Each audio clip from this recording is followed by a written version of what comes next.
Boa noite, estamos começando mais um programa Contestando pela TV Brasil Central e também pela TV Assembleia Legislativa do Estado de Goiás. Essas duas emissoras que trazem para você todos os domingos à noite um programa com muita informação sobre os principais assuntos da semana, assuntos jurídicos, assuntos políticos que mexem com a nossa sociedade, sempre com um especialista para participar aqui de um debate, de uma conversa e para poder esclarecer você e trazer informações para que você não só crie a sua opinião sobre os fatos, para que você tenha embasamento para ter as suas decisões sobre os fatos que nós vamos debater aqui ou as notícias que nós vamos conversar aqui, mas que para você tenha uma informação de qualidade com aquelas pessoas que realmente estão a par daquilo que está acontecendo no Brasil, que estudam para isso, que são qualificados. Hoje, recebendo no programa Contestando, a gente vai falar um pouco de política. Essa semana nós tivemos o começo das sabatinas dos políticos pré-candidatos à Prefeitura de Goiânia, aqui na Brasil Central, com o Paulo Berings, com o Rafael Vasconcelos, né? Já tivemos aí o candidato Leonardo Rizzo, pré-candidato Leonardo Rizzo, pré-candidato Matheus Ribeiro. Essa semana teremos o pré-candidato Fábio Tokarski, a pré-candidata Adriana Corsi.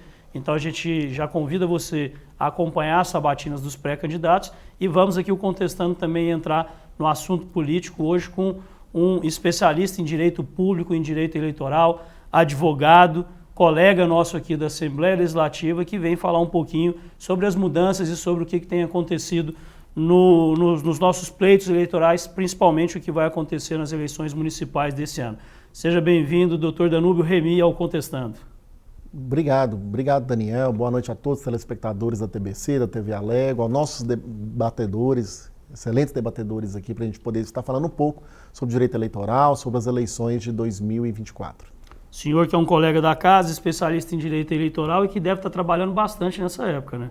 Muito trabalho, com muita satisfação, acho que é um momento importante para a gente estar aí auxiliando dentro do processo político eleitoral, que é um processo político eleitoral, como nós vamos debater aqui no nosso programa, bastante desafiador das eleições de 2024. Comigo, como sempre, meus amigos comentaristas, advogado, Dr. Caio César Mota, boa noite.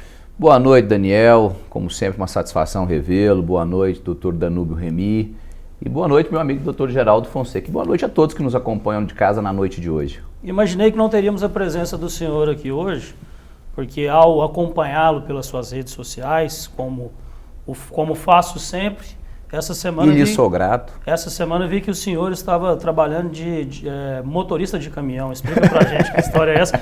E já aproveita e dá as suas redes sociais. Na verdade, eu estava me habilitando, né, para poder conduzir. As caminhonetes hoje cresceram de tamanho e nos exige uma categoria diferente. Então, o que eu estava fazendo é apenas me tornando habilitado para poder conduzi-la. E minha rede social é Caio César Mota _. Quem quiser me acompanhar, um grande privilégio. Ou seja, eu achei que o senhor estava ajudando nas doações para o Rio Grande do Sul. Na verdade, o senhor estava querendo comprar uma caminhonete e virar fazendeiro. Na verdade, a caminhonete eu tenho, eu não tinha habilitação. E estive sim, Daniel, estive ao lado de grandes amigos, valorosos amigos, a quem aqui já deixo meus agradecimentos, trabalhando de forma voluntária, arrecadando donativos, para que a gente pudesse, de alguma forma, levar acalento e um pouco de solidariedade às pessoas afetadas do Sul. E através de uma ação despretensiosa, os amigos conseguiram, através da Camila, do Leonardo, grandes empresários daqui da nossa capital, conseguiram conseguimos arrecadar 8 carretas de alimentos que já foram endereçadas ao Sul. É isso aí, parabéns pelo trabalho. Obrigado. Ainda estão recolhendo ainda, quem quiser ajudar? Não, nós deixamos de arrecadar nesse último final de semana. E agora, quem tiver por interesse doar, o Serra Dourada está recebendo, aqui na TV Assembleia Legislativa, temos o Tribunal de Justiça, que o Dr. Geraldo aqui representa, e temos também outros pontos, inclusive o Paulinho, que, rapaz, nós achamos que tínhamos feito muito. O Paulinho, da Paulinho Troca de Óleo, do lado do Gilvan, do Branquinho da Eurofix, eles conseguiram arrecadar 18 carretas. Então, assim, é excepcional. E isso até então, né? Conseguiram já mandar 18 carretas de alimentos. E aí tem carretas bitrem, uma quantidade enorme de mantimento. Então, parabéns a essa equipe também, né? Parabéns para todo mundo. Você que quiser ajudar, nós aqui da Assembleia Legislativa estamos recebendo também aqui no saguão da Assembleia doações para os nossos amigos que estão passando por esse momento difícil lá no Rio Grande do Sul. Boa noite, doutor Geraldo Fonseca. Seja bem-vindo ao Contestando. Boa noite, Daniel. Boa noite, Caio. Boa noite, doutor Remy. É isso, vamos falar um pouquinho sobre eleições municipais em 2024. Doutor Danúbio está aqui com a gente. Doutor Danúbio, que é advogado desde 2007, bacharel em Direito pela UFG, técnico em Gestão Pública, pós-graduando em Direito Agrário pela UFG, mestre em Ciência do Direito pela Universidade de Lisboa, em Portugal, professor da ESA, Escola Superior de Advocacia, pós-graduado em Ciência do Direito, pós-graduado em Direito Público Municipal. Antes disso tudo, como que veio a paixão pelo direito, doutor Danúbio? Vem desde questão de família, né? De avô, de pai, de tio. Fui criado ali dentro do Ministério Público, da Procuradoria do Estado de Goiás. Eu tive a oportunidade de entrar na universidade muito novo, ainda para poder decidir qual profissão seguir. Então, eu entrei na Universidade Federal de Goiás com 17 anos. E ali eu fui cursando direito, fui vendo para onde que ia, se eu ia fazer concurso. Consegui consolidar, passei no primeiro concurso, no segundo concurso, terceiro concurso. De repente falei assim, olha, minha vida é ser advogado mesmo, é o caminho, é questão de dom, respeitando, evidentemente, minha família toda concursada, mas é uma questão de doutrina mesmo. E eu consegui seguir na advocacia desde 2006. Aí eu tive a oportunidade de sair, fazer mestrado na Universidade de Lisboa. Posteriormente, esse mestrado eu já queria seguir carreira diplomática, voltei, virei fundador de um partido político, foi o meu primeiro processo, já foi em 2010 e há 14 anos atuo diretamente no direito eleitoral. Ou seja, encontrou um caminho durante todos esses que une tanto a advocacia como serviço público também, né? Exatamente, né? Sempre ali dentro da área do direito público. Eu tive no meio do caminho aí, eu fui aprovado no concurso público no Estado de Goiás, no cargo na área jurídica também, mas como analista jurídico do Estado de Goiás, foi onde eu tive a oportunidade de trabalhar na Casa Civil e ir para alguns postos importantes do direito, mas foi na advocacia que eu acabei me encontrando. Eu acho que é caminhando que você vai encontrando o caminho, você vai achando. E o direito é muito amplo, né? Muito apaixonante, tem várias áreas que você pode trabalhar. Exige muitas vezes, do magistrado, que tem que entender de todas as áreas. Mas quando você se especializa em uma área, você começa a se apaixonar por ela e, principalmente, quando você começa a entender o direito enquanto ciência. Aí você entende por que o magistrado consegue julgar um processo eleitoral, julgar um processo tributário, porque existe uma essência do direito, existe um organograma ali que você deve seguir do que é o direito. E isso foi muito apaixonante para mim. Eu tive essa oportunidade, fui muito feliz e sou muito satisfeito em poder, principalmente, Daniel, contribuir com a sociedade. Nada valeria a pena se você não pudesse contribuir com a sociedade, você poder evoluir, você poder debater temas e principalmente poder repassar conhecimento. É isso. Nós vamos falar um pouquinho de direito eleitoral. Digamos assim, uma área do direito sempre foi muito específica, né? Eu me lembro que, inclusive, se eu não me engano, era até matéria optativa, quando eu e o doutor Caio fizemos faculdade, mas que ultimamente tem sido muito lembrada, porque nós temos aí uma série de mudanças que vem acontecendo constantemente nas regras eleitorais, e essas mudanças, inclusive, acabam trazendo para o nosso telespectador, para o cidadão comum, uma certa insegurança. Nós vimos aí em Goiânia, nessa última gestão, na Câmara dos Vereadores, uma série de mudanças, praticamente 30%, me corrija se eu estiver enganado, 30% das cadeiras já foram alteradas ao longo dessa última legislatura. Então, a gente tem recebido muitas participações, pessoas preocupadas, né? Será que aquela pessoa que eu vou votar, o candidato que eu vou votar, ele realmente vai conseguir me representar durante os 4 anos? O senhor tem sentido isso também? Evidentemente. Foi muito bem lembrado que nós estamos numa bancada de colegas de vários ramos do direito e o principal ponto para a gente poder debater aqui é o direito. E nós estamos vivendo nos últimos anos a discussão do que é democracia, do que é liberdade de expressão, são temas de direito constitucional. Estou aqui com colegas do direito privado e aí nós sabemos assim, a diferença entre o princípio da legalidade e da autonomia da vontade. São 2 elementos totalmente antagônicos, né? O direito de um para onde começa do outro, mas o princípio da legalidade, direito público é o oposto. O direito começa de onde determina a lei. E é isso que as pessoas não conseguem compreender. E o momento que nós estamos vivendo é exatamente esse. É um momento que o direito eleitoral vem em voga, vem sendo discutido, porque a Constituição Federal ela foi elaborada em 88 sobre uma carta que evoluiu-se ao longo dos anos, desde a primeira Constituição, mas nós não conseguimos explicar ainda o fortalecimento da democracia. E a partir do momento que a democracia começa a ficar em risco, e isso eu não estou falando de polaridade política, de momento político específico, a democracia ela está em risco em vários países do mundo, até as mais consolidadas.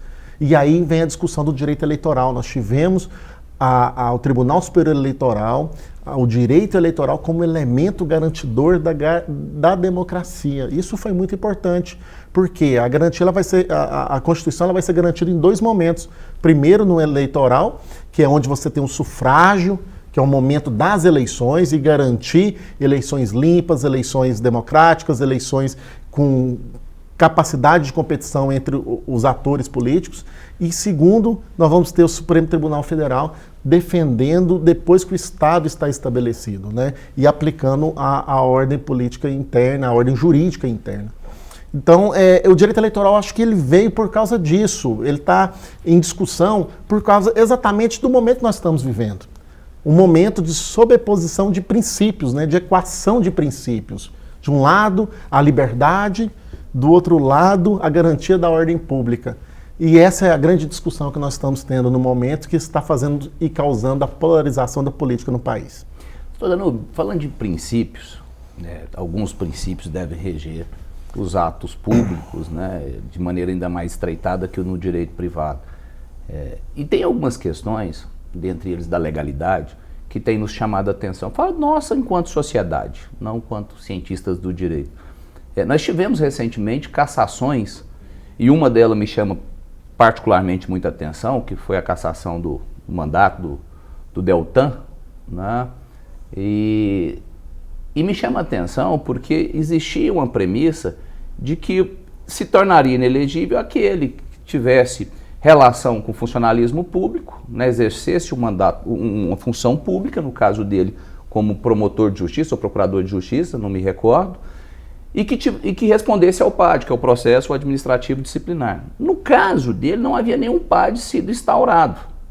E, até onde me consta, havia apenas, parece-me, que reclamações ou algo interno, mas que não teria se tornado, não teria ainda desaguado no processo administrativo disciplinar. Mas isso foi suficiente para que o Tribunal Superior Eleitoral entendesse pela sua inelegibilidade. E aí nós tivemos esse caso. Tivemos também, num caso pretérito, um inelegível que se tornou elegível, então logo se tornou presidente, voltou a ser presidente da República. Não se questiona essa legalidade, parece-me que em alguns momentos a gente afasta o direito para que a gente dê espaço para a conveniência. Isso eu acho que transpassa da análise jurídica de mérito. Eu não posso falar aqui do caso específico do Deltan, porque eu não tenho conhecimento da matéria em si, eu não acompanhei o processo do Deltan. Mas o que eu posso falar e afirmar é que nós temos os princípios, e o principal deles, e é o que se questiona, é do sufrágio universal, que deve prevalecer a vontade do eleitorado. E esse é o grande dano que se teve em relação ao processo do Deltan. Você tinha vontade do eleitor já manifestado, votado, e você teve uma cassação do mandato. Agora, a questão dele é que ele veio com o impedimento de ser candidato desde a sua origem, né? Ou seja, ele teve a impugnação ao registro de candidatura dele por alguma incapacidade prevista na Lei 64/90, que é a lei da ficha limpa. E aí estão se questionando a questão material ali dentro, do quesito específico, se esse impedimento ele exigiria o processo administrativo ou não, e o tribunal acabou decidindo que ele haveria esse impedimento e estaria inelegível. Mas ele concorreu subjúdice e ele já saberia daquela possibilidade. Por outro lado, nós tivemos agora também, e se for para levar o debate político, a questão do Sérgio Moro também, que é um caso de abuso de poder econômico em que o Tribunal de Origem por 5-2 manifestou que ele não deveria perder o mandato, porque não houve abuso de poder econômico, e agora a novidade é essa, recente, que nós estamos trazendo aqui, é que o Ministério Público, em segundo grau, no caso, a Procuradoria-Geral Eleitoral, ela manifestou pela não cassação do Sérgio Moro, porque não haveria abuso de poder econômico. Sobre a questão de se tornar um inelegível ou não, é o que se questiona da descondenação, né? Na verdade é essa, não é questão de ser inelegível, porque a inelegibilidade, ela não é decretada ali, é o efeito secundário, reflexo da condenação em segundo grau. E o que nós tivemos, aí vamos ter que entrar no mérito também.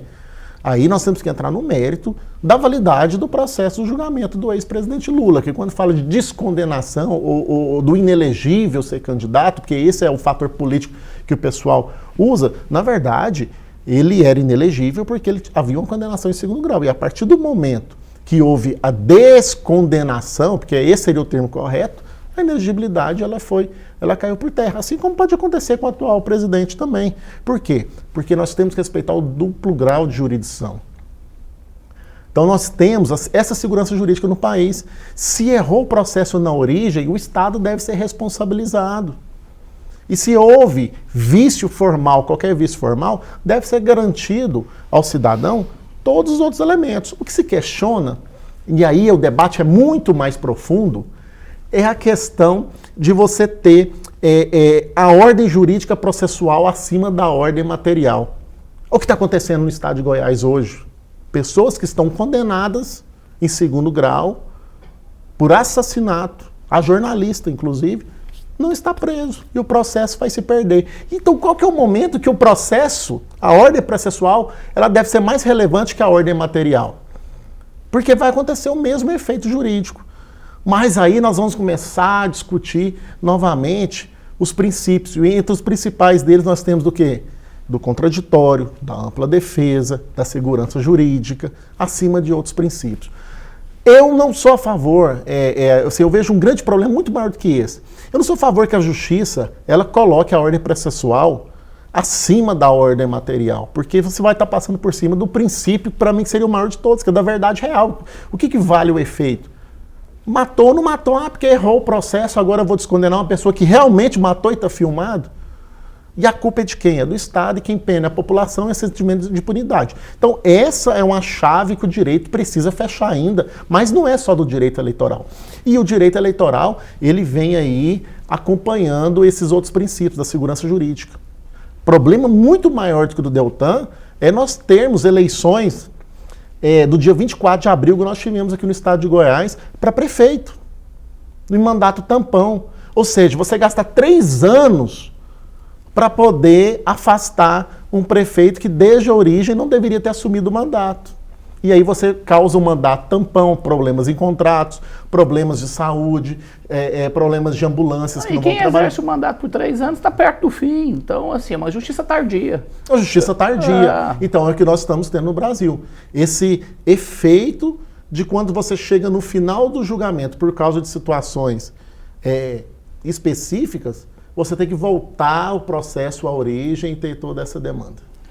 Mas nós temos o tempo, como vocês dizem, ele passa, principalmente no caso de um mandato, que é um período curto, relativamente curto, então a gente muitas vezes não consegue fazer com que essa justiça seja cumprida da maneira que a gente imagina que seria o melhor.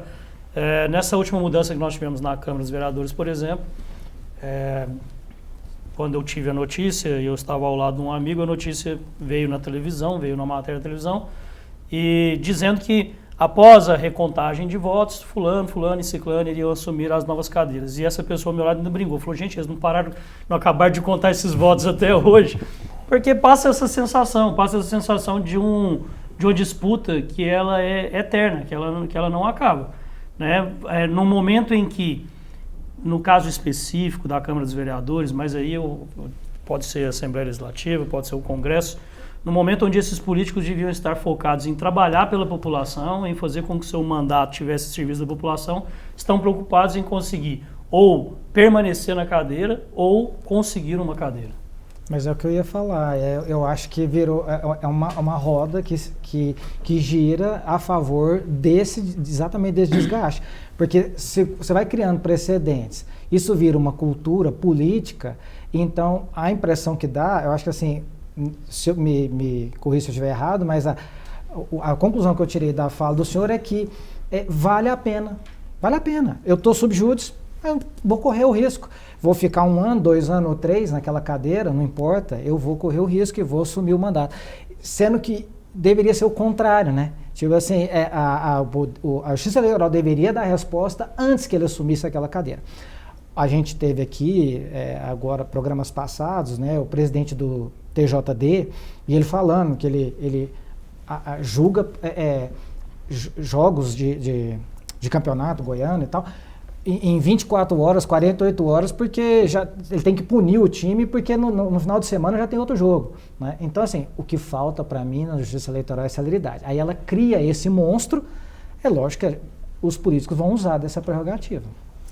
Exatamente. Eu acho que uma estratégia, eu né? avalio que seja uma crítica construtiva e científica que a justiça tem que apresentar a resposta. Tem avançado? Tem avançado.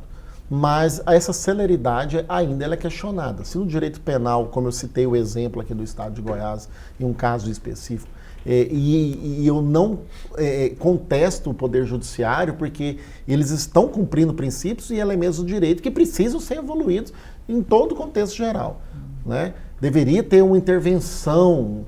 O presidente do Tribunal de Justiça, quando vê uma medida ali, ele não tem a capacidade de intervir, uma medida de critério público, ele não pode intervir e revogar uma liminar imediatamente. Então, deveria haver uma intervenção na origem para poder corrigir o processo, né?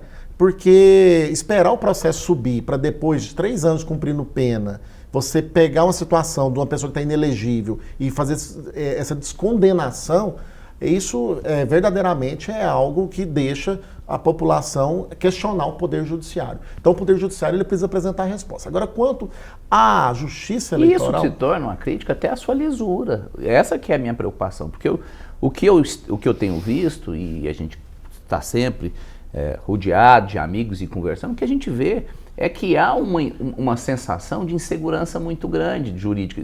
E eu digo agora, sobretudo, para o enfoque do direito público, para o eleitoral. Parece-me que virou uma caça às bruxas, né? De um lado esse é vítima, outra hora aquele é vítima, depende do julgador, depende. Então, assim, eu acho que seria o momento do judiciário refletir e nos dar a resposta que transmitisse isenção. Mas se a gente inverter a lógica, e aí eu vou fazer o papel aqui de advogado do judiciário, no sentido de que ele só vai julgar conforme estão as leis. Então, assim, o problema é a falta de reformas. Mas a discricionalidade da lei falava lá que precisava do PARD, no caso concreto. Eu estou falando desse caso concreto, que é o que eu estou mais familiarizado. Mas nesse caso falava que precisava que fosse instaurado, não houve a instauração, e isso foi suficiente. Então, assim, parece-me que não é a letra fria da lei em alguns casos.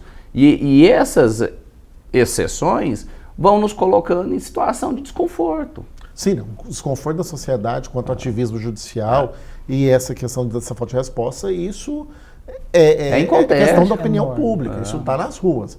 E o judiciário eu vejo que está reconhecendo isso. O Ministério Público, por exemplo, já tem reconhecido os exageros que teve com a questão da Lava Jato, por exemplo.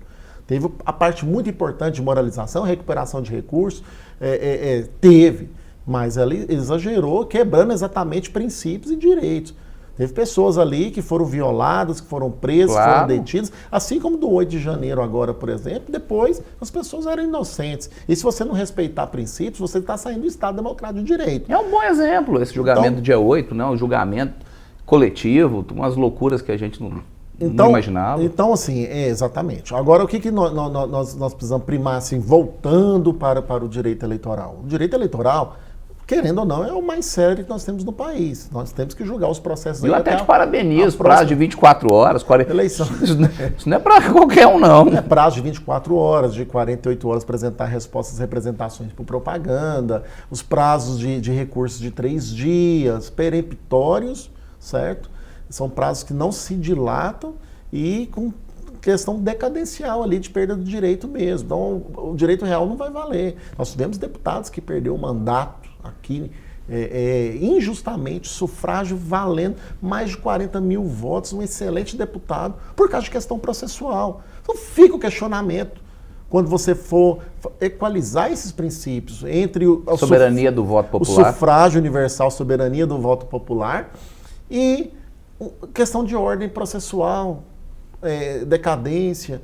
E isso, a cada eleição muda. Então, a gente está precisando estabilizar, sim, essa ordem jurídica eleitoral. Agora, quanto a essa questão de deixar a desejar, não, eu acho que tem que mudar todo o contexto no país, certo? Executivo, o judiciário e, principalmente, a Câmara dos Deputados. Então, a gente vai mudar isso com o quê? Com conscientização.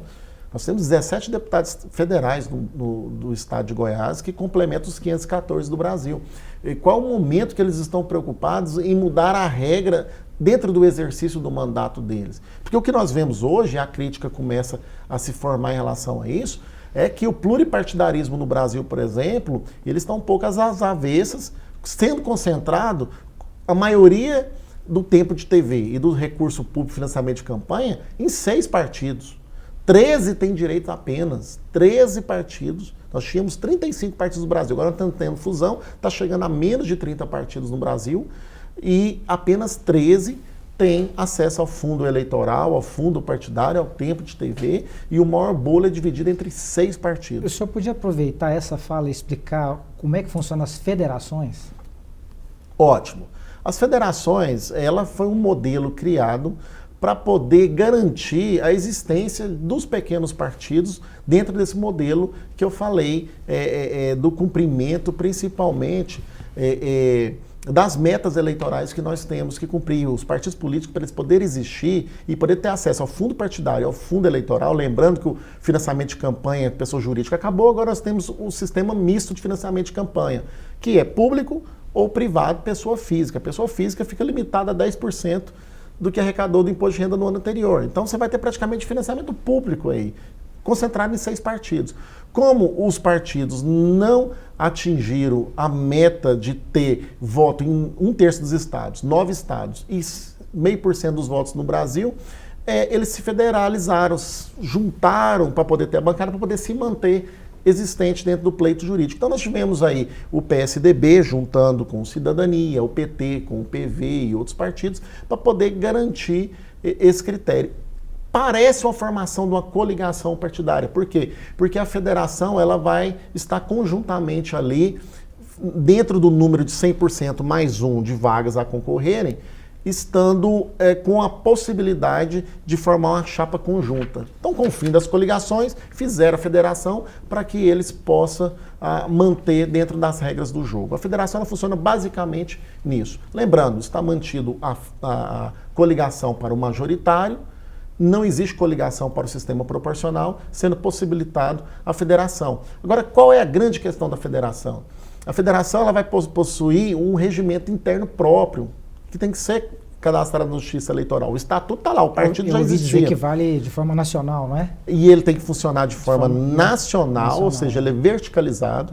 Então os partidos têm que caminhar juntos. E aí os grandes partidos dentro da federação acabam tendo comando político, porque ele vai definir ali, já no seu regulamento próprio, dentro da ordem interna, na hora de formar a federação, quantos % cada um vai lançar de candidatos. Então a ideia da federação é para que os pequenos partidos possam se manter no jogo sem que eles precisar partir para um outro caminho, que é a fusão ou incorporação, porque aí uma sigla, no outro modelo, deixa de existir, incorporando-se a outra. Existe essa modalidade também. E nessas eleições nós tivemos os 2 modelos. Siglas que deixaram de existir, como por exemplo o PROS se incorporou, certo? Ao Solidariedade, e nós tivemos as questões da federalização, da federação, que os partidos eles se juntaram, mas existe uma regra nisso. Quem se federalizou, eles devem se manter para próximo pleito juntamente com a federação. Bom, vamos continuar no assunto, mas vamos passar por uma outra preocupação da população. A gente falou sobre a segurança jurídica, de que o candidato que eu votei, que eu depositei o meu voto na urna, que eu depositei a minha confiança, irá cumprir o mandato, irá me representar para o cargo ao qual eu escolhi, eu elegi. Vamos falar sobre uma outra questão que tem preocupado muito também as pessoas, que é a questão da qualidade e da confiabilidade das informações. O presidente do TSE, ministro Alexandre de Moraes, nesse caso que saiu do cargo agora, acredita que o tribunal aprovou uma das normatizações mais modernas do mundo com relação ao combate à desinformação, às fake news e ao uso ilícito de inteligência artificial. O presidente destacou que a resolução permitirá que a Justiça Eleitoral tenha instrumentos eficazes para combater o desvirtuamento nas propagandas eleitorais, no discurso de ódio, fascistas, antidemocráticos e utilização da IA para colocar na fala de uma pessoa algo que ela não disse. A primeira coisa que eu queria te perguntar, doutor Danúbio, e eu tenho escutado isso muito, o que se caracteriza como discurso de ódio? Discurso de ódio é todo aquele discurso, debate político. Existem outras modalidades de discurso de ódio, mas o que está em discussão na matéria eleitoral é o discurso que tem finalidade política para incriminar, descriminalizar, atingir com preconceito e principalmente atentar contra as instituições, o Estado Democrático de Direito ou aquilo que pensa diferente. O discurso de ódio é aquele que vai contra o que prega a democracia, que é a liberdade de pensamento. Então, o discurso de ódio, eu vejo que é um pouco essa aplicação, ela vai além do direito eleitoral, ela entra no efeito sociológico, porque ela vai atingir um maniqueísmo político mesmo, do bem contra o mal, o bom contra o ruim, o certo e o errado. E a democracia ela não é feita assim. Democracia não é instrumento de maioria. Qualquer pessoa que estuda lá na universidade, no primeiro dia de aula, vai entender que a democracia é instrumento de minoria. Então você tem que preservar as minorias. Não existe uma religião certa, um sexo certo, uma cor certa, alguém melhor que outro, profissão melhor do que a outra. E o discurso de ódio, ele vem exatamente pregando essas questões. Nós temos que derrotar essas pessoas, nós temos que tirar essas pessoas do Brasil. O Brasil não pode aceitar isso. O que o Brasil pode ou não aceitar está escrito dentro da Constituição, não é o gosto de cada um que vai poder prevalecer. Então, a Justiça Eleitoral ela tem combatido o discurso de ódio, principalmente porque, primeiro, a função da propaganda eleitoral e propaganda política é de construção. Ela tem uma finalidade doutrinária e prevista ali no artigo 45 da Lei 9.504. A propaganda serve para divulgar as qualidades pessoais do candidato, proposta, plano de governo, projeto para a cidade. Ela não está lá, a propaganda eleitoral, para poder ser utilizada como instrumento de propaganda negativa contra nenhum segmento da sociedade. Então, se você perde a finalidade da propaganda, você começa a atingir essas questões também de discurso de ódio. Então, eu vejo que o discurso de ódio é só uma das problemáticas que nós temos no Brasil, que está sendo combatido e vai ser combatido pela Justiça Eleitoral. Nós temos o atentado ao Estado Democrático de Direito, porque nós chegamos ao patamar. Isso é uma opinião pessoal, evidentemente, respeitando quem tem opinião contrária, mas nas manifestações, pessoas com faixa, volta à ditadura militar. Isso, para quem viveu na ditadura militar, ou para quem tem algum conhecimento histórico, percepção histórica do Brasil, é a mesma coisa você chegar na Europa e levantar a bandeira do nazismo. Então, esse tipo de comportamento, ele atenta contra o Estado Democrático de Direito. E o dever das instituições é defender os valores da democracia. Liberalismo, sim, eu sou liberal, acredito no liberalismo econômico, defendo várias dessas bandeiras, sou evangélico, sou pátria, sou família, mas não necessariamente eu tenho que concordar com qualquer discurso de certo, né, ou errado, ou de quem é certo ou quem é errado. Eu acho que nós temos que respeitar todos os sexos, todas as cores, e é assim que funciona, é assim que a sociedade se projeta. Ela não vai projetar diferente dessa forma. Mas se eu falar que a urna eletrônica, se eu não concordar, ou se eu defender a ideia do voto em papel, isso é considerado discurso de ódio, né? Não, evidentemente que não. Isso não é um discurso de ódio. O discurso de ódio é a partir do momento em que as peças foram colocadas à mesa, cumprindo o artigo 16 da Constituição Federal, você cumpriu o princípio da anualidade eleitoral, as regras do jogo foram estabelecidas, os atores aceitaram participar das regras do jogo, como se fosse uma partida de futebol que o senhor mencionou, e de repente está lá no meio do jogo, começou a perder o jogo, vamos botar uma bola quadrada aqui dentro. Porque essa questão do voto impresso, isso foi discutido. Isso está na lei, estava na Constituição. As regras das eleições, boa ou ruim, elas estavam definidas. Então você tinha que trabalhar com aquelas regras do jogo. E no momento ali político ali, começou-se a utilizar a propaganda partidária, a propaganda eleitoral, seja de qualquer forma, para poder questionar a lisura das eleições, colocando a população em xeque, falando, olha, se a gente perder a eleição, é porque roubaram a eleição. Não, evidentemente que não.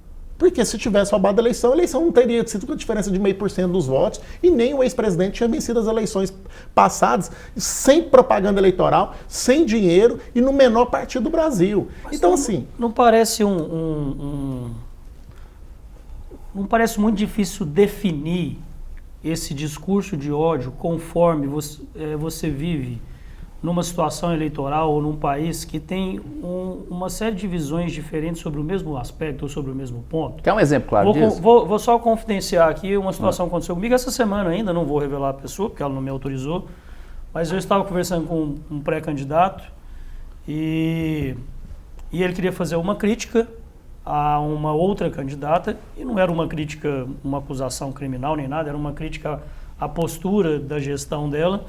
E a primeira coisa que ele fez foi pegar o telefone e ligar para um advogado eleitoral, e a pergunta dele foi justamente essa: isso é discurso de ódio? Eu posso ser multado por isso? Que é uma preocupação que os pré-candidatos têm e que os candidatos terão com relação aos seus posicionamentos. Quem controla isso? E só tende a piorar, Daniel. Nós estamos diante de um PL, é tão dividido, que a PL ela é reconhecida a 2630, ela de um lado é reconhecida como PL das fake news, ou seja, do combate à desinformação, e de outro lado ela é como a PL da censura. Então a gente vê que até pelas nomenclaturas que são usadas, que ela se dividiu. Né? Uns entendem que vai ser uma censura, outros entendem que vai ser um combate aos excessos, às fake news, às divulgações indevidas. Então a gente vive um momento muito difícil, e esse PL...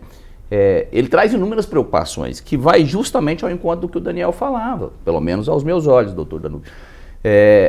A gente tem um PL que vai responsabilizar as redes sociais por aquilo que os particulares, que as pessoas divulguem através dos seus canais.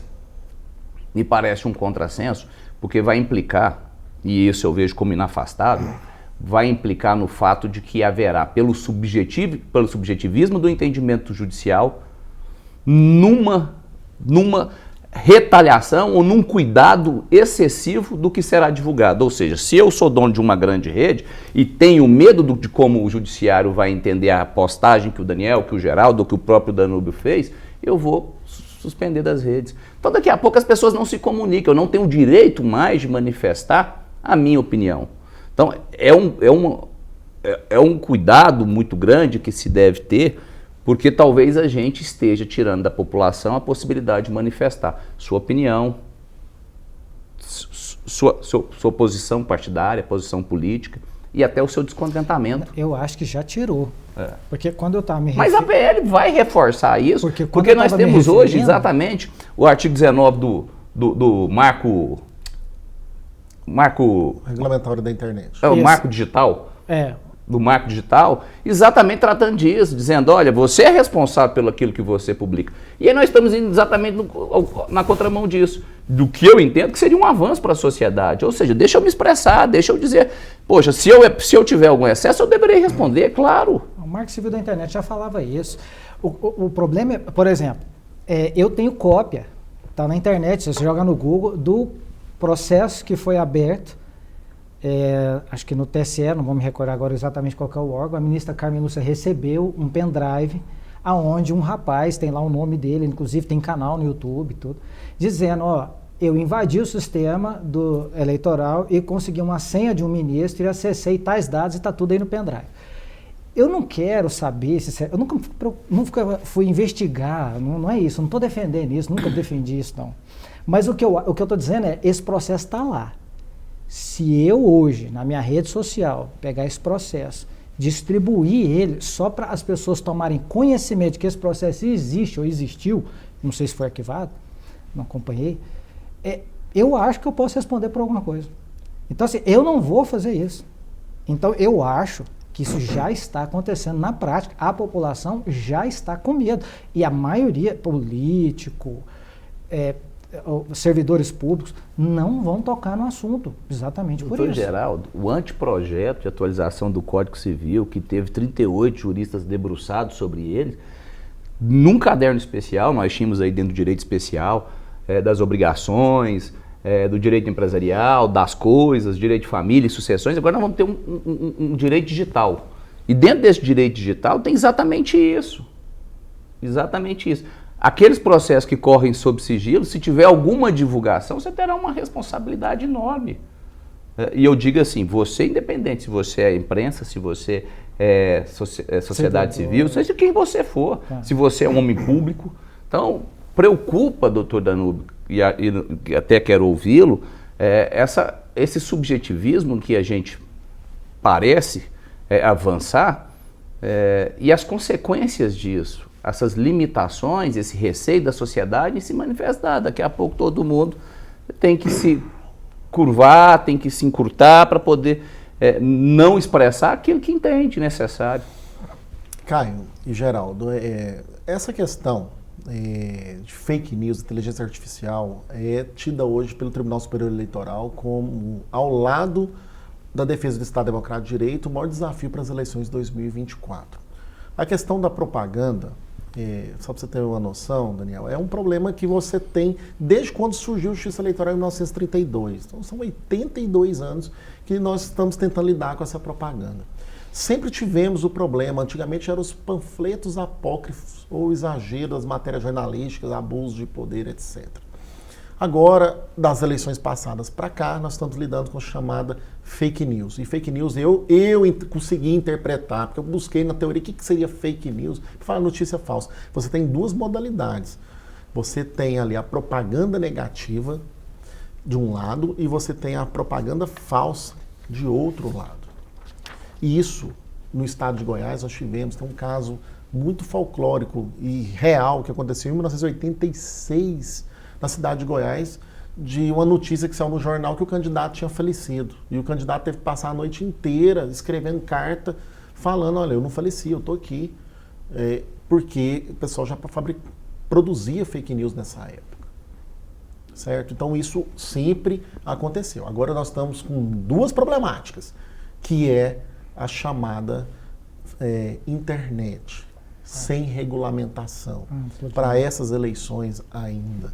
Então, a Justiça Eleitoral, através de resolução, e aí onde se questiona o ativismo judicial, veio através da resolução recente agora, que foi citada pelo Daniel, falando, olha, vai ser interpretado como abuso de poder econômico e uso indevido dos meios de comunicação social, podendo caçar o registro de candidatura.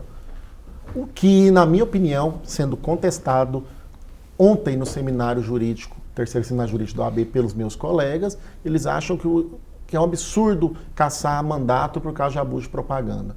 Eu considero que não. Por quê? Mas eu sou os 1% dos 99% dos juristas. Porque a propaganda ela é capaz de mudar o resultado da eleição. E aí nós vamos começar a aplicar princípios. De novo, eu sempre volto. Eu fiz mestrado em ciência do direito exatamente para poder entender onde que você encaixa esses cenários. E o primeiro deles é o seguinte: liberdade de expressão é um direito, é uma garantia, um direito fundamental previsto no artigo 15 da Constituição? Sim. Mas não é um direito absoluto. Aliás, a Constituição nenhum direito absoluto. Não de propriedade, nada, absolutamente nada. Tudo ele não é um direito absoluto, então ele não pode passar por cima de outros direitos. Se a matéria é eleitoral, como você vai violar a intimidade da pessoa? Qual relevância tem para o processo eleitoral? O sexo da pessoa? Ou a relação extraconjugal da pessoa?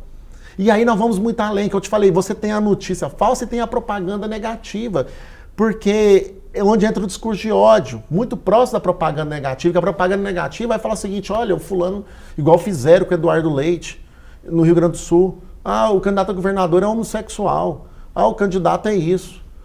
O que isso tem relevância para dentro da democracia e do processo político eleitoral? O que tem relevância, evidentemente, são as propostas, a capacidade de executar e de gerir a cidade, gerir o povo e gerir a sociedade. Então, é esses parâmetros que não pode passar por cima do critério de liberdade de expressão. As pessoas têm aquele sentimento que a coisa pública, ela pode, isso é público, eu posso. Não, evidentemente, há direitos que devem ser relevados ali. Então, essa questão da fake news, ela não está tutelada, e voltamos para a ordem processual, porque estão se questionando aí as big techs, porque elas acreditam e elas avaliam pelo seu poderio de uso de meio de comunicação, de influenciar até na política interna do país, que elas têm que adentrar a ordem jurídica externa delas, no ordenamento jurídico interno, sem aplicação de nenhuma norma. Aí vem o STF falando, peraí, você não vai passar o banco de dados para a gente poder notificar, porque o sistema jurídico nosso exige um polo ativo e um polo passivo para você adentrar com a ação como elemento de condições da ação. E nós vamos processar quem? Está lá a notícia, está lá no Facebook, eu não vou passar os dados porque eu não tenho que me remeter à ordem jurídica interna do Brasil. Então não fica no Brasil, entrou para dentro do Brasil, você tem que se remeter à ordem jurídica interna, ou senão nós vamos ter que mudar toda a nossa estrutura de direito internacional. Nós vamos adequar aos tratados internacionais de forma diferente, sem passar pela ordem jurídica interna. Não, é inimaginável que alguém aqui atue ou bore que não cumpra a lei. Não, isso é aí vem no Brasil, ganha dinheiro no Brasil, tem influência política no Brasil, não vou seguir as regras jurídicas internas do Brasil. Então vamos, de vez por todas, fazer igual a proposta de certo grupo político, adequar a ordem jurídica externa dos Estados Unidos da América. Pronto. Que mesmo que se o STF aplicasse a ordem jurídica externa, deveria eles repassar os dados para a Justiça Eleitoral para que possa triangular a ação e responsabilizar e colocar dentro dos limites da liberdade de expressão. Então, assim, é um cenário muito amplo do direito que a gente precisa estudar, e eu vejo que a Justiça tem trabalhado isso de forma muito bem colocada. Evidentemente que contraria pensamentos, contraria entendimentos. E aí eu entro de forma muito respeitosa com a questão do direito privado. Porque o liberalismo é muito forte, o direito privado trabalha, como eu falei no começo do nosso programa, com o princípio da autonomia da vontade. E o direito público, você trabalha com a legalidade o tempo todo. O cidadão não tem essa autonomia de poder aplicar a ordem privada dentro da ordem pública. Então, você vai sempre sobrepor a ordem pública sobre o interesse privado. E é onde o direito privado, as pessoas do direito privado, o liberalismo econômico, às vezes começa a chocar com o interesse do Estado. E o interesse do Estado é o quê? Manter a democracia vigente no país, porque, por mais falha que seja, ainda é o único sistema que garante a gente estar fazendo esse programa aqui hoje, com esse nome contestando, para a gente poder contestar e aplicar nossas opiniões. E o PL 2630 não reduz esse poder nosso de contestar, doutor? Eu vejo o seguinte, como eu coloquei... Claro que nós estamos falando que todo mundo está sujeito a cumprir a legislação. Nós estamos falando que as big techs devem ser afastadas. O que eu estou dizendo, e aí é a minha opinião que eu compartilho, é de que o projeto, tal como apresentado, e aí tem outra questão também, que se fala no projeto, no anteprojeto do direito digital, que também é muito relevante, que é o esquecimento. Daqui a pouco tem que... Como se ninguém pudesse ter pena perpétua, eu não posso ter a divulgação de um crime cometido porque ele estaria sendo penalizado ad eterno. Ou seja, o Nardoni que matou a filha, daqui a pouco ele tem que ter afastado das mídias a informação de que ele foi um homicida da própria filha. Então, assim, a gente está chegando num momento que a informação está ficando perigosa. A gente não está tendo direito de informar. E aí, voltando não só perigosa, insegura. Não, a gente vai voltar a devolver um cara para a sociedade, que a sociedade não tem direito de saber quem é. Não, para mim, o problema não é só o perigo, é a insegurança do que é ou não a realidade dos fatos. E é isso que eu quero dizer. E a definição disso é quem vai tomar. É esse subjetivismo que preocupa. Sim, eu posso fazer uma crítica, e nessa crítica pode estar contido ali uma série de elementos. Quem que vai chegar e vai dizer que nessa crítica, no elemento tal, no que eu falei tal, isso aqui se enquadrou num discurso de ódio? Como que você tem liberdade para poder falar se você não sequer entende o que significa isso? É um magistrado que vai decidir isso. Não, infelizmente. Respeitado o duplo grau de jurisdição. Eu acho que esse tem sido o problema. Ele é humano como a gente, ele tem suas crenças. Claro. Onde gente, nasceu. Mas assim, dentro do próprio sistema, evidentemente, se não fosse o magistrado, quem seria? Evidentemente, alguém teria que julgar. A gente busca que a gente não vai conseguir um magistrado como falam que foi o rei Salomão, que mesmo assim Salomão nós sabemos a quantidade de erros históricos que ele teve durante sua vinda à Terra. Então, evidentemente, mas tem que ser escolhido alguém para cumprir esse papel, que seja o magistrado. E aí nós seguimos um sistema, né? Aí você questionar o magistrado com o sistema, evidentemente que lá na ponta, o sistema, ele ainda vai falhar, ainda vai ter atos falhos. Como que você... Aí você está falando assim, um magistrado. Aí você pega um magistrado singular, porque foi o Daniel que falou, então vai ser um magistrado local, e você vai subir isso até chegar no STF, se a matéria já não for de ordem de repercussão geral. Subiu no STF, ainda o resultado é 9-2. Então, veja bem, isso faz parte da democracia. Nem todo mundo vai sair satisfeito dentro do processo político e nem sempre o judiciário vai estar correto, mas vai tentar, pelo menos, chegar o mais próximo de garantir o funcionamento da sociedade. E alguns temas, a maioria dos temas eu nem concordo, mas as regras elas têm que ser estabelecidas. Mas é isso que nós estamos, é isso que eu estou dizendo, doutor Danúbio. Eu tenho um maior respeito e crença no judiciário. Acho que nós temos algumas exceções que preocupam. E alguns casos isolados, às vezes de forma não mal intencionada, mas existem equívocos.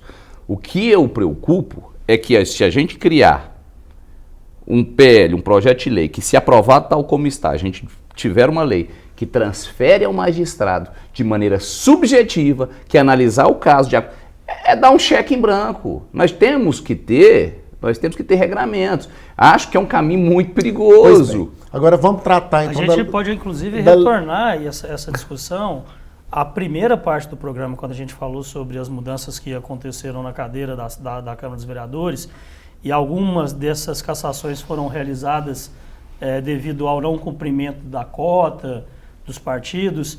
Eu escutei isso muito também, o senhor pode até nos levar. Um fato objetivo é a quantidade de pessoas que você precisa para cumprir aquela cota. Isso é um fato objetivo, isso é matemática. Se esse fato objetivo não ocorreu, o porquê que essas pessoas foram liberadas para serem candidatos? Esse partido foi liberado para colocar candidatos na disputa eleitoral? Isso é um fato objetivo. E mesmo assim, acontece da gente ter problemas e ter cassações que acontecem... No curso do mandato. No curso do mandato, não, quase no final do mandato. A gente já está entrando aí, faltando 4 ou 5 meses para as próximas eleições. Imagina num fato que não é objetivo, que não é matemática, num fato que ele é subjetivo, que vai de quem analisa, de saber se é ou não uma ofensa, um discurso de ódio ou uma fake news. A gente tem que levar isso, a fake news também nesse ponto, porque a fake news muitas vezes é tida como simplesmente a falta ou a presença da verdade no fato. E muitas vezes não é assim, muitas vezes é mais complexo que isso. Pois bem, Daniel, o que o Caio está contestando, e eu vou usar o nome do programa, que é muito bom. E foi pensado nisso. E foi pensado. É a questão de uma PL que ainda não está em vigor, e ele assiste razão. Evidentemente, se o texto estivesse pronto, se a matéria estivesse madura, nós já teríamos ela regindo até para essas eleições. Então, o que nós temos hoje é a resolução considerando fake news como o abuso de poder econômico. Agora, o texto ele é muito difícil, porque até a internet há muita inovação em relação à internet. Nem sabemos se esse modelo de internet ele evoluiu tanto. Quando você busca o ano 2000, você estava no 486 ali, em 98, 97. Ou seja... As pessoas que estão nos ouvindo hoje nem sabem o que é um 386, um 286, um 486, sistema DOS. Internet de escada. Internet de escada, ZAS. Então, assim, ninguém tem conhecimento do MIRC. Então, evolui-se muito. E aí você tem que fazer uma legislação moderníssima. E quanto tempo nós gastamos para mudar o Código Civil? Né? Tínhamos 16 para 2002. Para 2002, com vigência em 2003. Né? O nosso Código Comercial, quando eu estava na universidade, eu não sei como que está hoje, mas um colega meu abriu ali o preâmbulo, era da época do Império, de 1880 e poucos, falando, aí vem aqui em nome do imperador, em nome de Deus. Então, assim, é muito difícil, é uma legislação muito moderna para poder entrar em vigor agora. E ela não entrou. Então, esse debate ele é muito importante. Tem que ser realizado por nós mesmos, por juristas, etc. Está difícil de trazer respostas ao problema que a internet tem causado. E não é só nas eleições, é na vida privada, na vida das pessoas. Porque é muito complicado. A internet, ela condena, ela julga. Você pede tudo, fala, olha, faça qualquer coisa, me prenda, me bata, mas não exponha na internet. Porque o julgamento social, ele é muito forte. Até que o tempo que você gasta para desfazer uma mensagem mentirosa, ela é muito mais rápida do que você fazer uma mensagem, passar uma mensagem verdadeira. Então, sim, é algo que está em construção. Enquanto nós não alcançamos a construção, nós vamos aplicar o quê? A Constituição. E aí, qual que é a metodologia, a mecânica, o instrumento para poder resolver isso, Daniel? Princípios, eu volto de novo. Princípio da razoabilidade e proporcionalidade. Porque qual que é a medida? Né? Por exemplo, tem uma medida que eu acho péssima. Vou dar um exemplo para vocês nunca mais vão esquecer. Criaram para aprovar as contas da ex-presidente Dilma. O Tribunal Superior Eleitoral, para aplicar razoabilidade e proporcionalidade no julgamento das contas, eles criaram uma medida de 10% de inconsistências e irregularidades em que o candidato pode aprovar suas contas. Uma margem de... 10%. Margem. Até 10% é considerado razoável, as inconsistências. Sabe o que aconteceu? O presidente Dilma gastou naquela eleição, salvo engano, 137 milhões de reais. Então, até 13 milhões que não tivesse nota fiscal, caixa 2, documento falso. E o bom é assim, tá? de onde vem esse número Cara, mágico? Aprovava. É muito Não, o bom é dinheiro. como é Aprovava. criado esse número 13. mágico. E aí, Não, 10%. aí o que acho aconteceu não é isso. comigo? Eu fui fazer a defesa de um candidato que gastou 5 mil reais. Ele teve 700 reais de inconsistência. Sabe o que aconteceu? Dançou. Desaprovou a Porque era do só pobre ter do 500. candidato, porque passou de 10%. Então, aí não vamos começar a discutir uma um lição. outro elemento de direito, que aí você vai dentro do princípio da razoabilidade, dentro dos seus 3 elementos, que é o quê? A justa medida. Qual que é essa medida? Onde que define essa medida?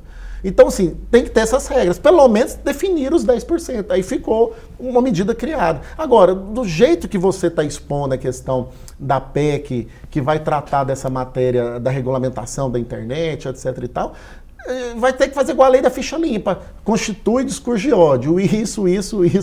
Mas hoje já é jurisprudenciado o que é discurso de ódio, evidentemente. Eu acho que está mais perto disso do que do texto. Eu acho que esse cenário é mais próximo do razoável do que da forma aberta como está. Olha, você vai analisar e você vai dizer se é de fato fake news.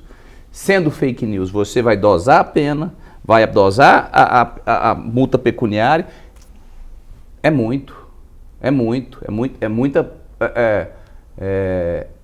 Muito poder ou muita responsabilidade para quem for julgar. Não, e para mim o mais perigoso são os precedentes que são criados. Nós vimos no ano passado, não vou me recordar qual foi o juiz direito, mas determinando que a população não pudesse fazer uma determinada movimentação eleitoral lá em prol de um candidato usando a camisa do time do Brasil. Você não podia vestir amarelo.